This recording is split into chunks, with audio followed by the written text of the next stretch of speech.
What's up, Jim? Not much, Jared. Not much. If if you hear background noise, it's because someone's cooking bacon. So Oh, that should okay. be excused. So uh, Nice healthy bacon. That's awesome. nice healthy bacon. So no, it's Friday. Friday. Uh, I get a sense that you need a Friday right now.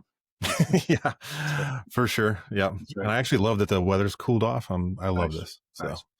As a lazy, grifting old professor, I don't really have a weekday distinction so much. So sure.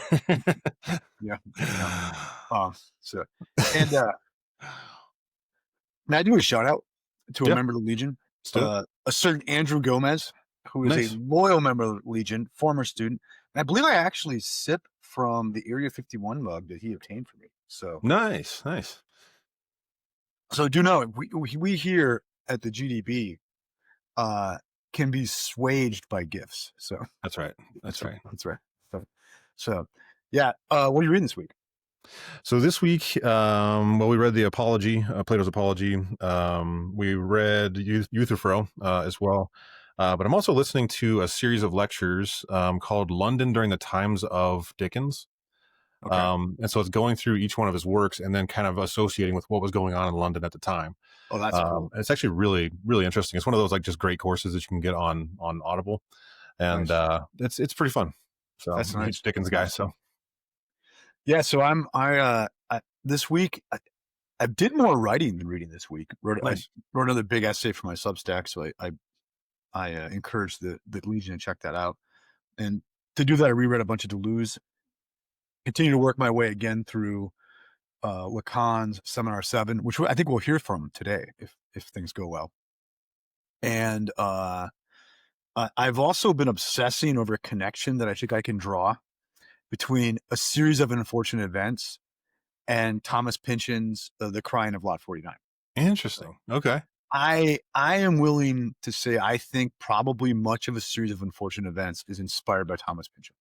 Interesting. Yeah, like the same, like the series of unfortunate events is based in these kids' quests to unlock the real nature of the organization that is like shows itself through a symbol Mm-hmm. and seems to be something like an underground fire department. Okay. Yeah. Though it's more complicated than that. And The Crying of Lot 49 is about a woman on a quest to figure out what's going on with an organization that operates by a symbol that seems to be an underground post office.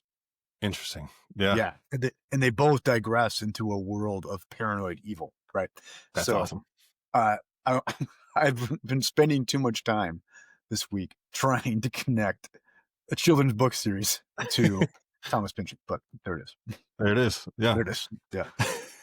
Thus is the leisure of midlife, Jared. Exactly. Cool. All All right. right. But our business this week is not Thomas Pynchon. It is Sophocles again. So we're on Yes. episode 2 of the trilogy. And last week we did Oedipus Rex. Okay, I think we're following him not in the order they appear in the Fagles, right? The Fagles. Yeah, because Antigone Antigone was comes actually written first.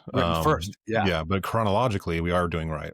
Yeah. So we're going by the narrative arc, not the historical arc of it. Yeah. Okay. So, but also it's weird too because Oedipus at Colonus actually happens before Antigone, but it's where Oedipus meets his end. So I've always thought like you do read that one last, right? Because Yeah. we find out the full fate of the Oedipus clan in that one. Exactly. Right. Okay. So yeah, so this week we're doing Antigone. And Antigone is probably the tragedy that I have like spent the most time with, right? Okay. Like this one, and I think it's because of its connection to Hegel. It's like what really got me, or Hegel's connection to it. It's not like Sophocles at Hegel in mind, right? So and I think maybe if this goes well, we can float 3 different interpretations of this. Okay. All of which I kind of want to endorse. Okay. So Nice.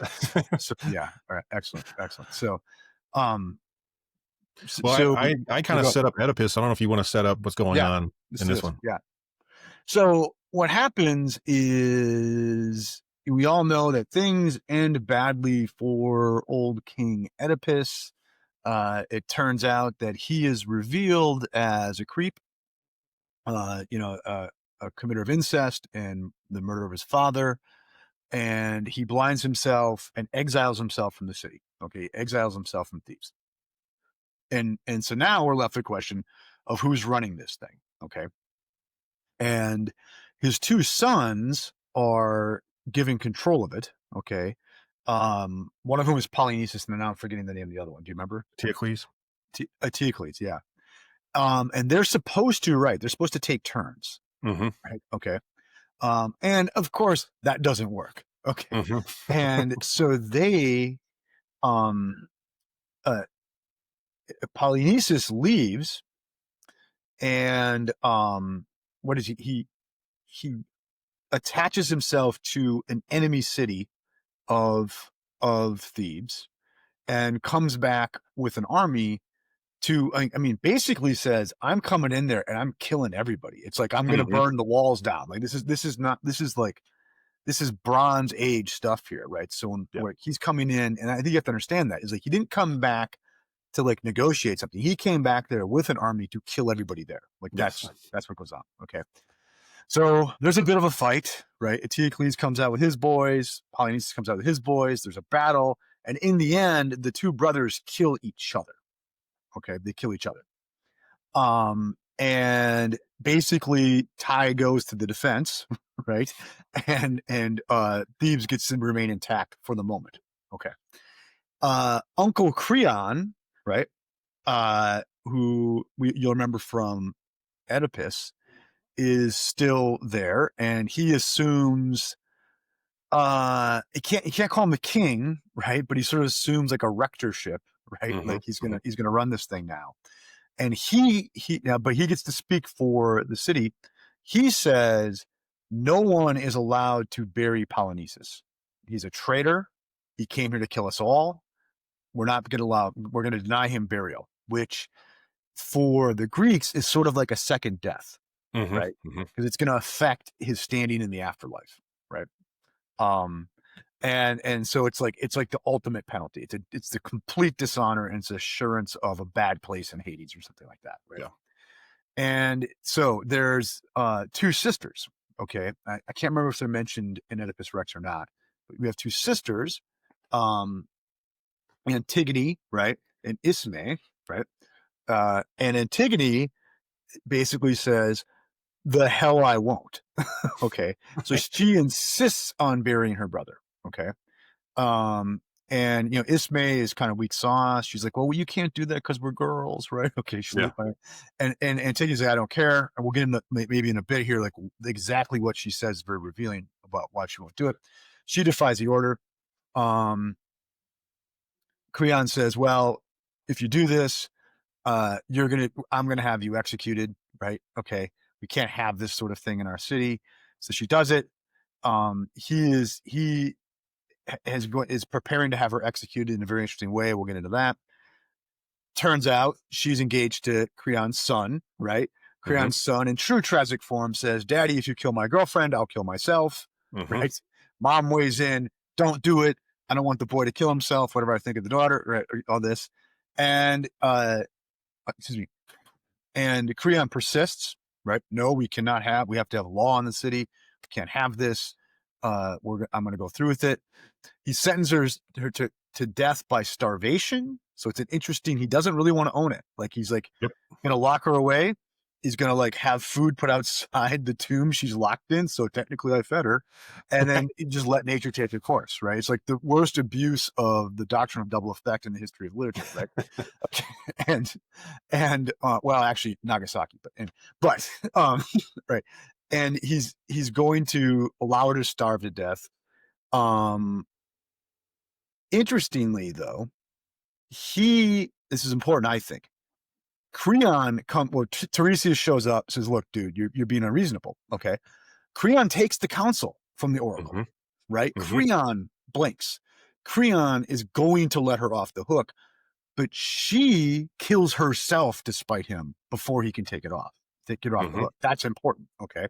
She ultimately chooses death to spite him. Mhm. The boy then kills himself. Mom kills herself. And we're left with a broken Creon in a broken city. Right. Yes. Fair enough. Right. Yep. Very good. Yep. Okay. That's the whole arc Yeah. there. That's the arc, right? That's the Yeah. arc. Okay. Now, anything you want to add? Well, I mean, wherever you want to start on all of that, I mean, Yeah. there's a lot that we can get There's into a lot we can in get into. that, and I always see Freud's death drive in this just Yes. 100%. You know, You're going straight. Okay. So it's interesting. In Seminar 7, Lacan has a lecture on Antigone oh, nice. Okay, where he says, no, Hegel got it wrong. Okay. It's interesting. not what Hegel says. It's what, it's actually Freudian death drive. So let's do Hegel first. Okay, All right. Okay. So Hegel in the Phenomenology of Spirit gives a really pride of place to Antigone. Okay. It's in the Spirit chapter. And it's a really important moment in the Spirit chapter, which is like one of the really important places in that really important book. And the way Hegel interprets it is, of course, like, man, like go ahead and give Hegel an opposition to play with, right? Okay. right, So you like, okay, it's like too easy, bro. Right. exactly. Okay. And so he sees in Antigone the feminine, and he sees in Creon the masculine. Okay. And that trope is played up. I mean, Ismay says, we can't do this, we're girls, right? Hmm. He's Hmm. a man, and there's a certain point where Creon says, I will not have a woman talk to me like this. Okay. So Yeah. like the play evokes the traditional gender role. And it's interesting, the tragic hero in this one stands it down. Okay, he's Yep. like, I don't care, right? Yep. He also Question for plays, you: yeah, Does Hegel use Dionysian and Apollonian as in this part? Because I see that as well as, but yeah, the Greek, but I don't remember if Hegel yeah. ever actually brought I, those I up. don't believe he does. And it's Okay. interesting, especially post Nietzsche, it's hard not to see that too. Totally. Totally. There's a Yeah. Dionysian ecstasy, for the underworld Yep.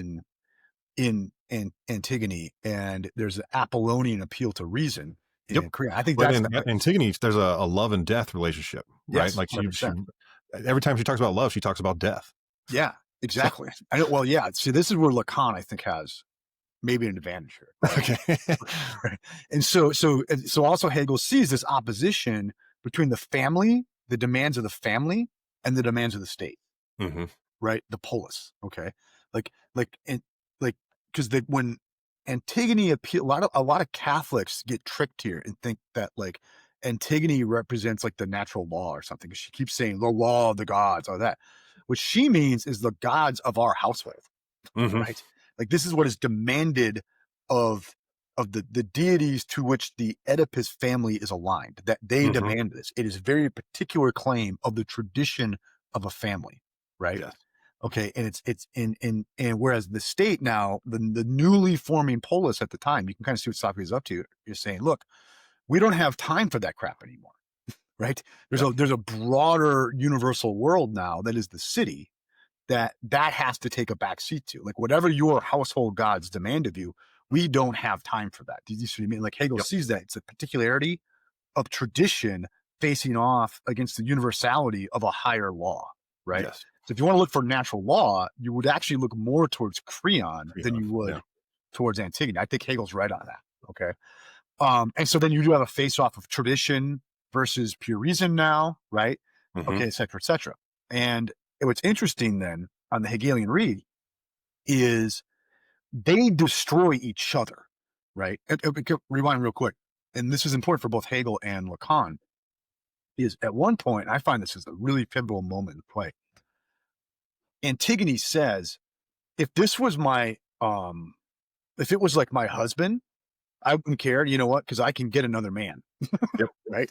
And if this was my child, I wouldn't care because I can get another baby, Yep. right? Just as easy as I can get another man. But because it's my brother and my parents are dead, I can't get another brother. Yep. Okay. So it's the pure unaccountable particularity of it Yes. that grounds her demand. There is no universalizing what she's claiming here. It is just a pure singularity. This is the one I love, right? Yes. And like what any love is like if I say to my wife, I love you, but I could get another one. I don't love you, Yes. right? Right. You know what I mean? Exactly. Okay. And so it's like this demand for absolute love of something that's particular, but is also going to get her killed, Mhm. Mhm. right? Okay. All right. And then okay, so then whereas now you have the universal is represented in Creon. Okay. And now importantly for Hegel, they destroy each other, Yes. right? They destroy each other. This cannot stand. You cannot have this opposition between the particular and the universal within a political unit, right? This cannot stand. So they end up destroying each other, and the city is wrecked. Okay. Yeah. And so then Hegel then sees the next move in the dialectic is basically Rome. Mm. Okay. Mhm. Right? It's like the Greek city couldn't ever get this right. Okay. And so now we go to Rome, and in Rome, he sees that you just have individuals that are alienated, right? They don't fit into any real social commons here, right? Um, and then that is going to give rise into eventually the Enlightenment for Hegel, right? And the revolution, but then ultimately the revolution, because it cannot resolve this problem, is going to destroy itself, right? And then finally, it will be resolved in a way in this sort of like post-enlightenment, post-revolutionary like romanticism that begins to identify the individual with a social commons, right? Mhm. Basically Mhm. with Hegel, right? Yeah. Yeah, yeah. All right. Um, I think there's a lot to this reading, both as a reading of the play and as like philosophically, right? Mhm. Mhm. And because there is this really great moment towards the end where Creon actually says, after he realizes like Antigone has killed herself, and then his kid kills himself, and his wife kills herself, and everybody's dead but him. He says, "I now know that the laws as they're given to us must be kept to some degree." Yeah. Okay. So it's interesting. So what he's saying is like on the one, so I see Antigone in a lot of ways as this kind of like MAGA character, like my country, right or wrong, right? Like I'm gonna make my clan great again. I'm just gonna stick to that 100%, right? And I see Creon as sort of like an enlightenment progressive. Like, look, we can just disregard the tradition, right? Yeah. What we're seeing here is you both are wrong. Like if you try to just have ungrounded pure reason running things, that will result in a lot of body bags. Yep. By the same token, if you're just going to have just the pure particularity of my country, right or wrong, my family, right or wrong, that too will result in a lot of body bags. And Yep. the fundamental problem is how do we resolve that? How do we Yes. find an allegiance to something more than the particular, but it's still an allegiance, right? Yes. Yeah, Yes. right. Yeah, that's really interesting. I think that part of what you see here too is like the difference between, well, to your point, I mean, pure rationality, but I might even just say like state law versus the passions themselves. I mean, they're like it's kind of like how do you rein in, and we've talked about this before, of like the passions are going to exist. People are going to do bad stuff. So how do you Yeah, run a city? How do you have laws that kind of help curve some of that, or at least maybe allow for a little bit of it, but not a full hedonism? yeah, How do those things, and a lot of times what ends up happening is they just fight. yeah. Right. And so this was kind of my hot take that I alluded to last time. Like I think a lot of people read this play and they see Creon is just the bad guy, Yeah. right? And granted, I mean, like Sophocles goes out of his way to make Creon come off like a complete asshole, Yeah. right? He's like, he's really mercurial, right? I mean, he's like very into himself. He's like, and he's like, no, who am I? Am I in charge or not? Am I in Yeah. charge or not? Am Yeah. I in charge or not? You are a girl. I'm a dude, right? And like he comes off as this like utterly preposterously mercurial jerk, right? Yeah. And yet, remember, Polynices led an army to come back and kill every man, woman, and child in in Thebes. All right. I Yeah. mean, do you really think we should like in any way, shape, or form honor this dude? Right. Right. Exactly. I mean, and he says like he says we can't have anarchy, right? We can't have lawlessness. We cannot broker this kind of behavior. Like it seemed to be that's a minimum for a city. You cannot have betrayal and have a city, right? You know what I mean? And he's like, hey, the clan is over, right? We live in cities now, right? Yep. I think it's part of like Sophocles' critique, right? And Yes. so But it's I funny. don't see, and it's interesting, like Creon is not the tragic hero in this thing. It's Antigone, right? And I think it's important to emphasize, like she could have blinked too, okay? Mhm. Do you see what I mean? And in the end, she kills herself, right? Simply so to deny him the satisfaction of getting to bring her death about the way that he wants it, right? Yeah. So I don't see Creon any more villainous than Antigone, right? No, I agree. Yeah. You know what I mean? And on the one hand, yeah, there has to be passion, there has to be love in the for the absolute particularities of things, okay? But yet, if that is not restrained somehow, if that's not, dare I say, repressed somehow, right? Hmm. Hmm. Then then that will destroy any social commons, right? Exactly. Yeah, okay. And so, but also, to say that we can just somehow destroy our traditions and Yep. get on is just as much maniacal, right? Totally. Well, it's Right. funny because a lot of people think like, well, Creon went too far. I'm like, well, I mean, could have cut the guy's head off, put it on a spike, burned his body. There's all kinds of other ways. He just said, don't bury him, Yeah, but to your point, in Greek society at the time, this was a major, major thing. major But thing. I mean, people have done worse to dead bodies, right? So Yeah, like and Achilles, for example, pardon me? Yeah, like Achilles, exactly. Achilles. go Yeah, drag his body around for a couple days. talk about going too far. Exactly. Right. Yeah. Yeah. And again, like I would say, so what should Creon have done, right? Especially after he made the decree, no one buried him, and then when she defies him, what's he supposed to do, right? Exactly. I'm not saying like capital punishment for that, Right. but I mean it's the Bronze Age, right? And also though it, I don't know. I mean, I think this is the point of a tragedy, right? Is there isn't a right answer in this thing, Exactly. right? And like, Yeah. so what is Antigone supposed to do? Just like let her brother be damned? Yeah. Exactly. You know what I mean? Yeah. And especially when she has this commitment to him as a radical particular person, right? What is to be done, right? I think to do what she did, right? And Yep. what was to be done on Creon's part to do what he did, right? And but that is going to destroy the polis, right? Yep. Right. And it's a tragedy. It's saying, man, the polis is screwed, Yep. right? Well, it's funny. You and I were texting back and forth maybe a week ago about how, whenever there are systemic structural problems, how do you handle those problems? One is to ignore them. The other one is to be the guy that holds them up. But a lot of Yeah, times, what ends up happening is you have a community come together and say, you know what, screw these structures. We're going to yeah, start doing our own thing. yeah, And then guess what? Now you have mafias, you have radicals that are yeah. doing their own thing because they recognize the structures are wrong. What's going Yeah. on here is wrong. So That that's a great analogy. It's like, um, on the one hand, uh Creon is like Elliot Ness yeah, and Antigone is Al Capone, exactly. right? Like, hey man, I don't care what the law of the United States is. My people need to get by, right? Yep, And there's no room for us in this structure. And you're excluding us in the structure. So you know what? We're gonna bury that damn body, man. yep. Like we're gonna Well, do it's what we need it's, to do to it's survive. kind of the Yeah. whole like an unjust law is no law at all, right? And Yeah. so if you're treating the Italians in a certain way, and they're like, well, why would I want to follow your laws anyway? We'll just make our own. Like, who Yeah. cares? Because within your law, we're all screwed. But if we go Yeah. this route, we have a chance, at We have least a at chance. something, Yeah. you know? But at the same time, Elliot Ness is not wrong. Right? Exactly. Trying to keep Yeah, order. Yeah. trying to keep order. Yeah, right.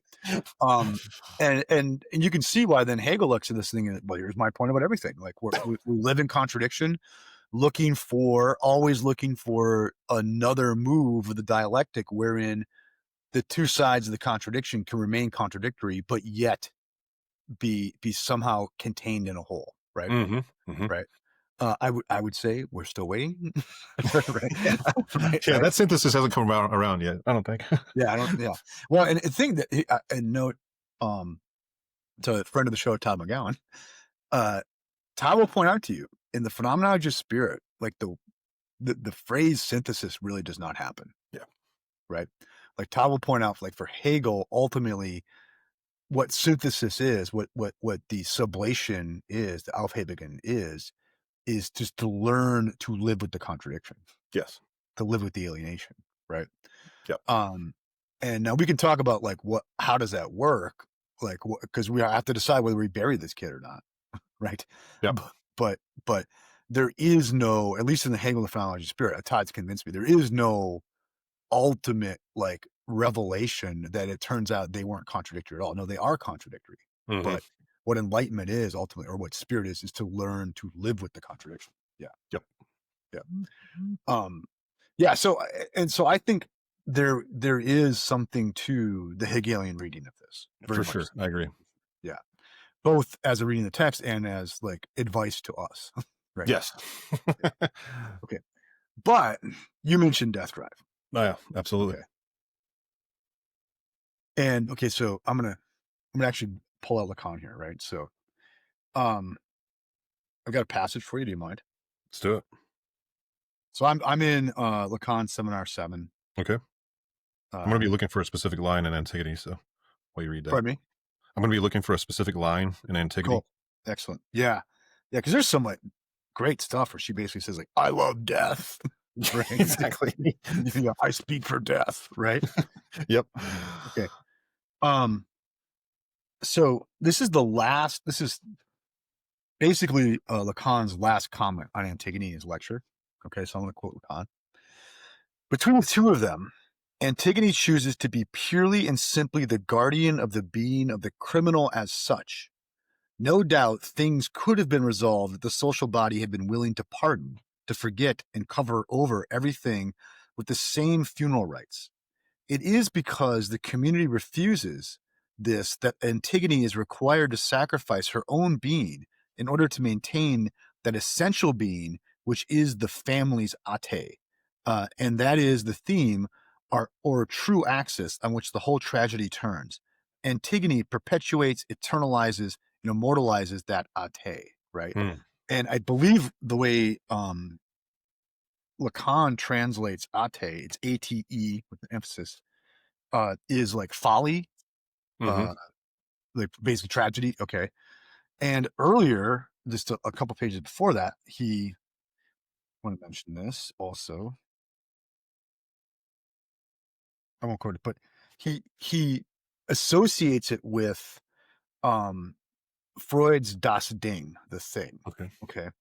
And on Lacan's reading, what he sees Antigone as is she, she has been cut off by the law by Creon.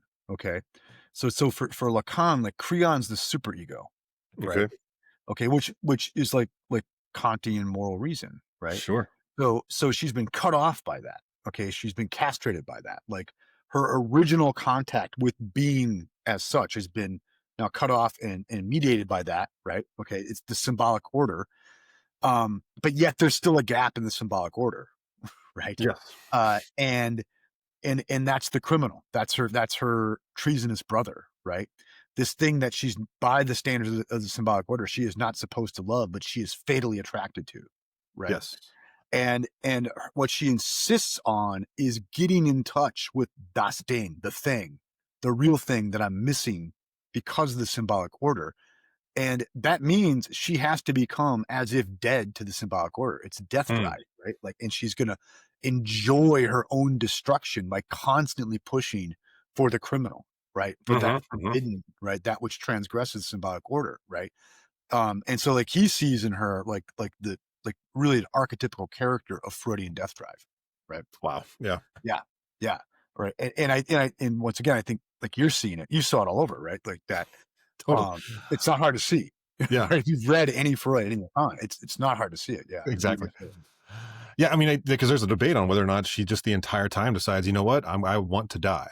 And so Yeah, the bearing of the brother is actually a little bit less about the actual act of burying the brother. yeah, It's more of I'm ready to go.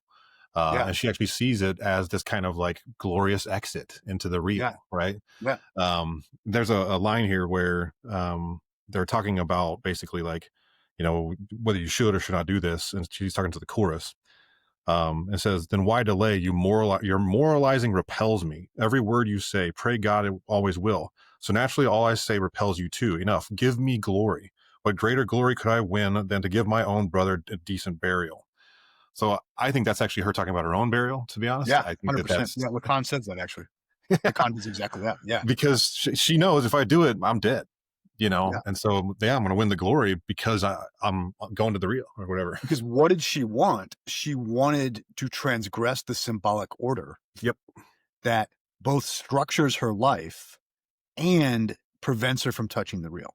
Exactly. Right. And so what she's doing is she's doing the Zizhakian tearing the hole in the flag, Mm-hmm. right? Mm-hmm. Like tearing the symbol off and going into that void. She wants to go into that void, right? Yes. Which requires it is a self-destructive act to do it. Yes. I also think that, I mean, it doesn't necessarily talk about it in this work itself, but I she should say found out. an ego destructive act, Yes. but a subject preserving act. Yes. Yeah. Yes. Right. She finds out, her father is also her brother. So she's Yeah. this product of the worst kind of human act. Yeah. And now she knows her real being and Yeah. she wants to rip apart that order. Yeah. Right. Like I don't want to be in the She, symbolic order anymore. yeah, exactly. She's lost the basic fantasy Yes. that covers the gap. This is really good, man. That's a really good way to connect the two plays. Like what happened, with the old man disabused her of the fantasy that covered the hole in the symbolic order, right? The symbolic order in Thebes, which is to say humanity, Yep. has never been gapless, right? Yes. It's always like taken up at a relatively arbitrary point and it leaves something out, right? It's always got a problem. And we cover it with our fantasies of being royalty, right? Mm-hmm. Mm-hmm. Being special. And she has been disabused of that by the revelation that the whole thing is built on incest and murder. Okay. And so now she can't tolerate the symbolic order anymore. Yep. And she's insisting on living in that gap. Right. Yes. Right. Yeah, and it makes you wonder too if this is can of a can I make a point here though? Go ahead. But she still fantasizes it as a noble act in like protecting her brother.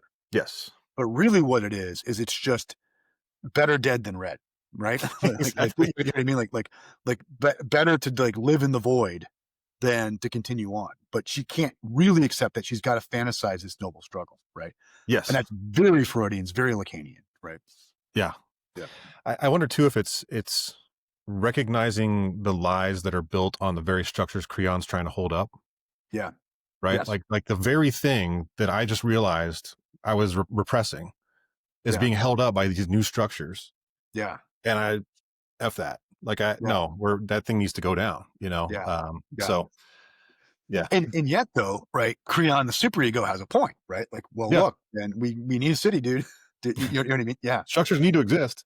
Yeah. Especially and moreover, Das Ding, the thing you lost only exists retrospectively given the gap in the symbolic order that like created it for you in the first place, right? This is where Zizek reminds Lacan that actually you're more Hegelian than you think, right? Yeah.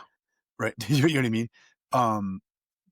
Because we talked about this a couple of weeks ago, that remember the contingency of truth. So like your thing, the thing you really want, that you can only get by transgressing the symbolic order, only has the form it has because of the symbolic order that you happen to be thrown into, right? Exactly. So Antigone can like claim, I don't want anything to do with Thebes anymore, but guess what? The big other persists. Yep. And she still can only pursue Das Ding by entering in this dialectic with Creon, right? Still playing, literally in this case, the man's game, right? Yeah.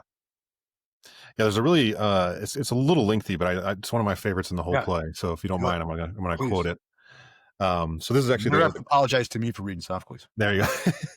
So this is the chorus. So it says, "Love never conquered in battle. Love the plunderer laying waste the rich. Love standing the night watch, guarding a girl's soft cheek. You range the seas, the shepherd's steadings off in the wilds. Not even the deathless gods can flee your onset. Nothing human born for a day. Whoever feels your grip is driven mad. Love, you wrench the minds of the righteous into outrage, swerve them into their ruin. You have ignited this kindred strife, father and son at war, and love alone the victor." Nice. Where just Eros and Thanatos are Yep. two sides of the same coin here. Like they're both Exactly. Yeah. Exactly. Yeah. Exactly. Well, it's funny because it's Eros that drives you mad, in the sense that it's uncontrollable, right? Even the gods are somewhat at play here, Yeah. right? Because love is such a strong emotion, and to your point about tradition, even love of tradition sometimes ends up creating these situations where, like, well, that's just because you've got this eros for it, right? So that you're Yeah. willing to do whatever it takes to keep it.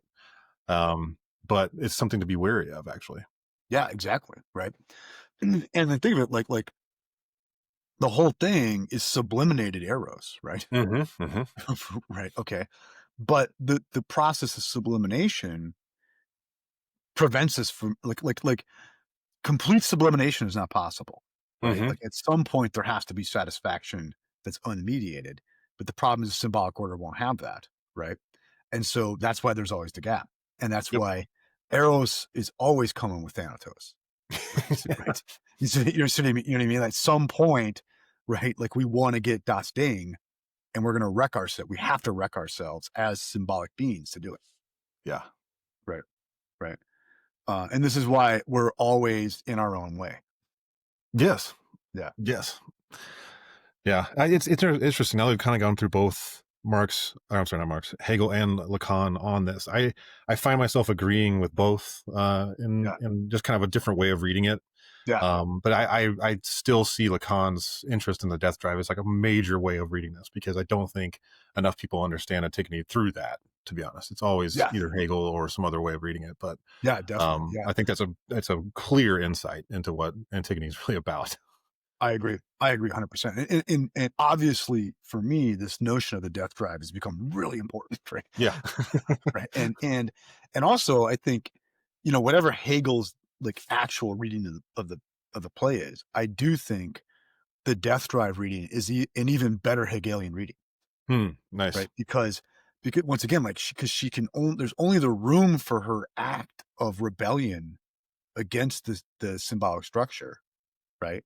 Yeah. In as much as the symbolic structure has provided the gap, Exactly. right? And do you know what I mean? But the symbolic structure can only exist, it can only justify itself because there's a gap in it that lets people like Antigone carry on, Hmm. right? So there is this like dialectical internal connection between Creon and Antigone, between the symbolic, right, and the drive to the real, okay, that is like it's Hegel on steroids. Yeah, Right? That's the important point of Hegel, right?